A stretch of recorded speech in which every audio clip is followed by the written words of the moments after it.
এদিকে ফের রায়গঞ্জে সিপিএম শিবিরে ভাঙন। রায়গঞ্জে ৩ নম্বর মহিপুর গ্রাম পঞ্চায়েতের সিপিএম থেকে ভোটে জেতা উপপ্রধান যোগ দিলেন তৃণমূল কংগ্রেসে। পাশাপাশি একাধিক সিপিএম কর্মীরাও এদিন যোগ দিলেন তৃণমূলে। জানা গেছে, মমতা বন্দ্যোপাধ্যায়ের উন্নয়নের ধারায় অনুপ্রাণিত হয়েই উন্নয়নের স্বার্থে সিপিএম ছেড়ে তৃণমূলের যোগ বলে জানিয়েছেন যোগদানকারীরা।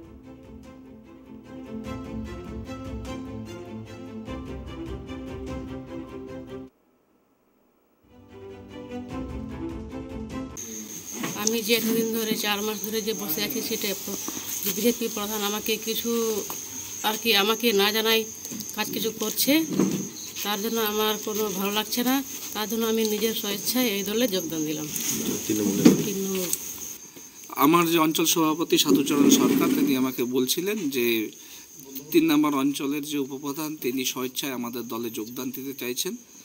আমাদের কথা হচ্ছে যে মমতা ব্যানার্জির উন্নয়নকে দেখে সবাই যদি যে কেউ আসতে পারে আমাদের দলে, আমাদের দরজা খোলা আছে, কিন্তু নিঃস্বার্থভাবে আসতে হবে, কোনো স্বার্থ নয়, নিঃস্বার্থভাবে উনি আসেন। ওনার সঙ্গে আলোচনা করে আমরা যেটা জানতে পারি যে বিজেপিতে মানুষের কোনো সম্মান থাকে না, কারণ ওখানে এতদিন পর্যন্ত উপপ্রধান হয়ে থাকার পরেও ওনাকে কোনো কিছু না জানিয়ে নিজেদের মতো কাজ করে চলেছে, এবং শুধু কাজটা যদি সঠিকভাবে করা হতো তাও পারা যেত।